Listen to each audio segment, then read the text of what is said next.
A gestão esportiva é uma atividade que vem despertando o interesse de muitos profissionais desde o final dos anos 90, sobretudo no início do século XXI, quando houve um salto no poder de consumo dos brasileiros e mudanças gigantescas também nas cifras relacionadas a contratos de direito de imagem e uso comercial de competições.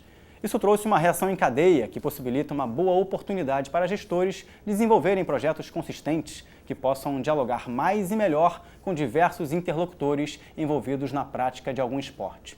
Esta coleção de entrevistas do Futura sobre esporte, cidadania e a formação do atleta conversa hoje com Pedro Trenkrause. Ele que é professor da Escola de Direito da Fundação Getúlio Vargas. Pedro publicou trabalhos sobre princípios do direito desportivo e atuou também em pesquisas que deram origem ao Departamento de Responsabilidade Social da FIFA. E hoje vai explicar aqui pra gente algumas das lacunas na área de responsabilidade social de grandes eventos e os desafios no setor. Pedro, tudo bem? Tudo bom. Obrigado aí pela presença no nosso programa. Eu que agradeço. A gente está na rota de competições como as Olimpíadas de 2016 e tem a possibilidade de olhar um pouquinho para trás e ver qual foi o legado, qual foi o balanço, qual foi o aprendizado que nós tivemos já com jogos como o Pan-Americano de 2007 aqui no Rio de Janeiro e a Copa do Mundo no Brasil. Olhando para essa linha do tempo, que análise você pode fazer sobre o legado dessas competições? Olha, existe uma expectativa exagerada em relação a todos esses eventos. Geralmente se vende a ideia de que eles transformam a cidade, de que eles mudam a nossa vida. Isso não é verdade. São eventos que são grandes porque são grandes festas que são transmitidos para o mundo inteiro. Agora, eles não têm o poder de transformar questões estruturais, como, por exemplo, a segurança pública, o transporte público. Eu acho que existe uma expectativa exagerada em torno desses eventos, que são importantes, são grandes festas, mas não têm o poder de transformar aquilo que nós já deveríamos ter com ou sem os eventos. A gente percebeu em 2013 uma grande manifestação popular, o povo nas ruas, justamente naquela época em que a Copa do Mundo estava se aproximando.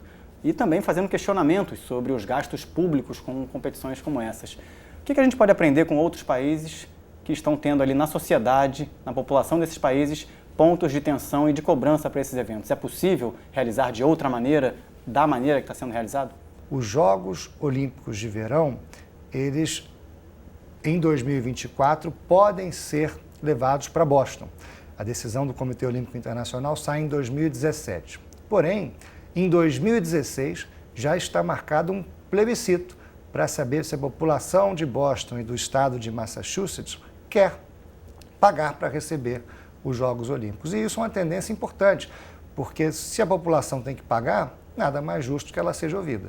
No caso do Rio de Janeiro, aliás, no caso do Brasil, que tem as receitas concentradas na União, os Jogos Olímpicos foram muito bons para o Rio de Janeiro, porque serviu realmente de catalisador para uma série de investimentos do governo federal que talvez não viessem para o Rio se não houvesse os Jogos Olímpicos. Então, para nós, foi muito bom, porque motivou investimentos que provavelmente não viriam. Agora, a grande verdade é que se nós precisamos melhorar a mobilidade urbana, nós precisamos melhorar a mobilidade urbana. Não é porque vem gringo aí que a gente tem que resolver esse problema. A Baía de Guanabara tem que ser despoluída porque a gente mora aqui e a gente merece, a gente precisa. Não é porque vem gringo aí. Eu moro no Rio de Janeiro e quero um Rio de Janeiro melhor com ou sem Jogos Olímpicos.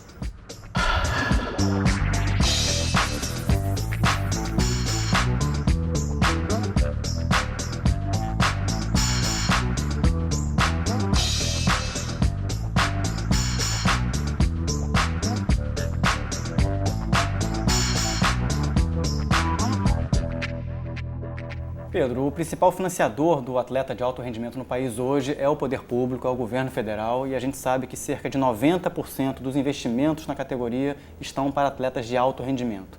Como proporcionar, assim, uma inclusão social de outras pessoas, de outros cidadãos, num conjunto como esse? É possível fazer uma equação que dê certo? O fundador do movimento olímpico moderno é o barão Pierre de Coubertin. Na biografia dele, ele diz que teve a visão do movimento olímpico moderno numa escola inglesa chamada Rugby School. Não por acaso, rugby se chama rugby por causa da Rugby School. Foi inventado lá por Thomas Arnold num jogo de futebol. Ele pegou a bola com a mão, saiu correndo e inventaram o rugby, segundo diz a lenda. Mas o fato é que o barão Pierre de Coubertin disse que o esporte na escola, como era administrado na Inglaterra, era uma das pedras fundamentais do Império Inglês, o império onde o sol nunca se punha, porque através do esporte eles conseguiam desenvolver um espírito aguerrido, guerreiro, vencedor, que permitiu à Inglaterra conquistar o mundo. E não por acaso eles levavam o esporte para os países onde eles chegavam. A verdade é que através do esporte a Inglaterra conseguia, os ingleses conseguiam se aproximar dos povos, dos países onde eles ocupavam e também levar um pouquinho de casa para que aqueles ingleses não se sentissem tão distantes do seu país. Então, o esporte, segundo o Barão Pierre de Coubertin, formava melhores homens e ajudava na relação da Inglaterra com o mundo, o que permitia que o império onde o sol nunca se punha fosse o sucesso que era. Então, dizendo tudo isso no contexto dos Jogos Olímpicos, ora, realmente fica a pergunta, se o lugar do esporte é na escola, se isso está na base do movimento olímpico, por que é que não foi a grande prioridade desses Jogos Olímpicos de 2016? Depois da Copa do Mundo de 2014, o Brasil vive aí um momento de mais austeridade fiscal, crise econômica, o poder de consumo no bolso do brasileiro com um pouco mais de retração. Mas até bem pouco tempo havia justamente o cenário contrário, né? O povo consumindo mais, as cifras cada vez mais altas. Queria que você fizesse uma reflexão sobre a relação disso com o papel do gestor esportivo. Como encontrar oportunidades num contexto como esse para se colocar ali boas práticas, fazer bons projetos que possam incluir mais pessoas no âmbito da relação do esporte e não só os eventos e os atletas de alto rendimento. O nosso potencial é tão grande que mesmo num cenário adverso, eu digo que o esporte ainda pode crescer muito.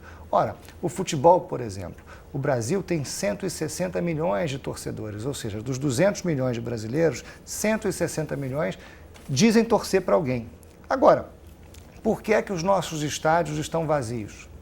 Não pode continuar. Se o esporte é baseado num modelo de negócio onde a televisão é o trem pagador, ora, se a audiência migra da televisão para as novas mídias, os anunciantes que sustentam esse caminhão de dinheiro também migrarão. Então, esse modelo de negócio que o esporte tem hoje, talvez não se sustente pelos próximos 10, 15, 20 anos. Porém, o esporte é um conteúdo tão forte que as pessoas seguem qualquer mídia.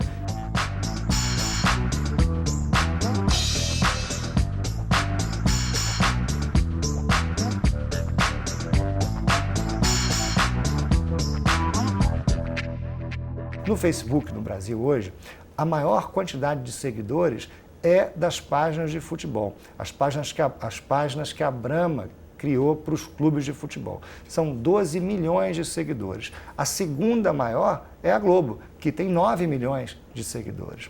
Uma em cada 3 interações que acontecem no Facebook brasileiro, curtida, compartilhamento ou comentário, acontece numa página Brahma Futebol. Agora, como é que isso vira dinheiro?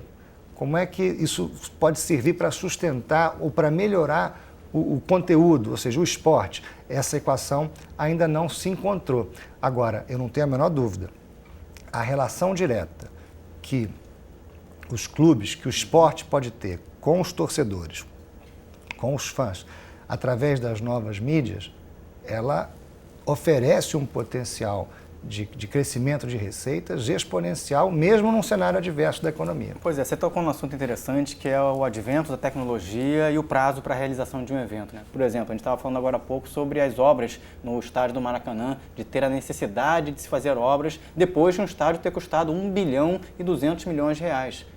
É complexo você permitir novas obras numa arena que já custou mais de 1 bilhão de reais num país como o Brasil. O que poderia ter sido pensado para que não fosse demandadas tantas obras à sua época? Era possível isso?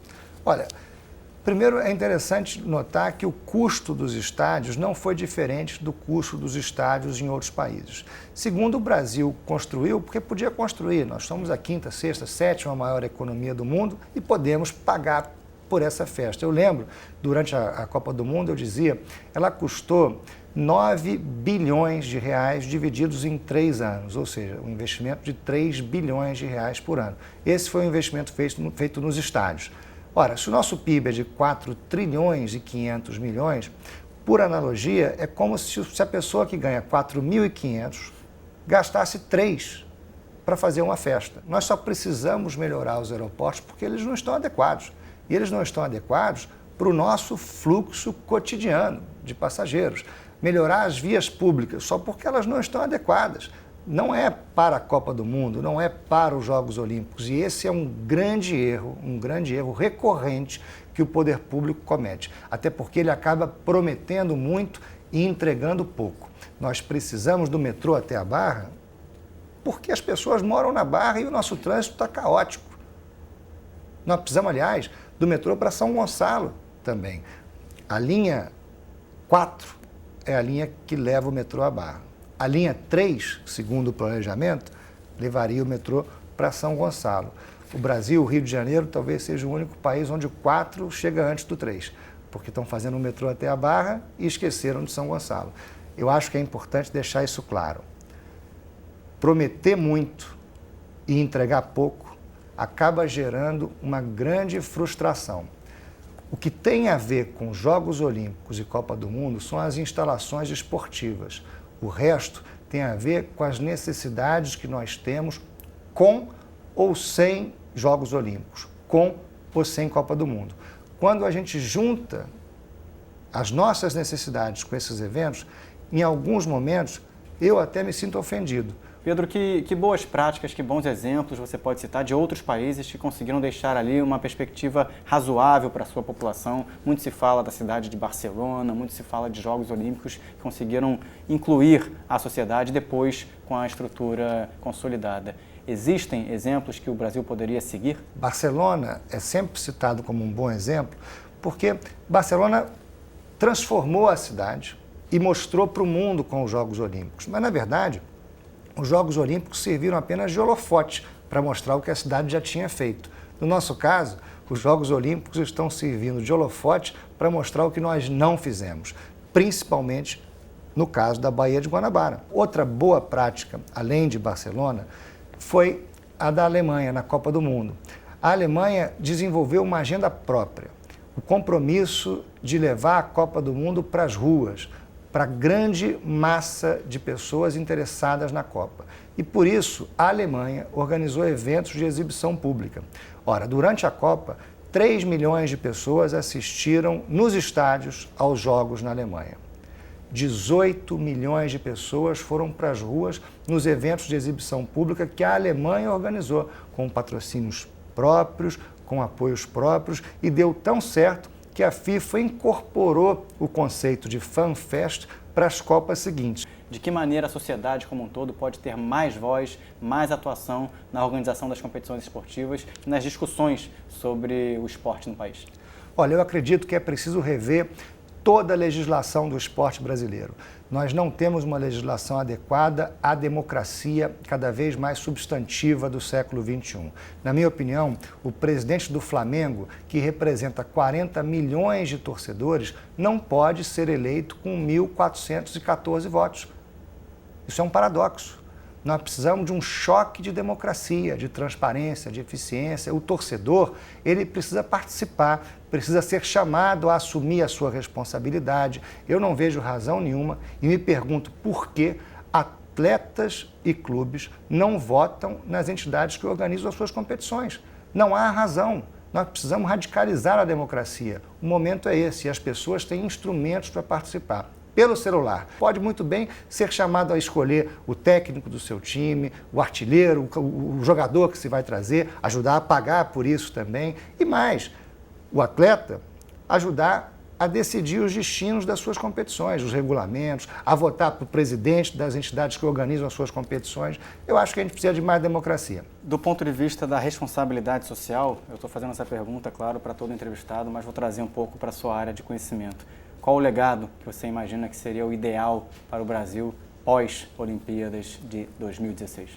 Bom, o tema da responsabilidade social é muito amplo e eu acho que a gente precisa identificar pontos bem concretos para que possamos medir até os avanços. Na minha opinião, os Jogos Olímpicos deveriam desenvolver as modalidades esportivas que herdarão as instalações que serão construídas para os Jogos. Infelizmente, isso leva tempo e não foi pensado antes. Nem o Brasil, nem o Comitê Olímpico Internacional, nem as federações esportivas internacionais desenvolveram uma agenda para realmente fomentar cada uma dessas modalidades.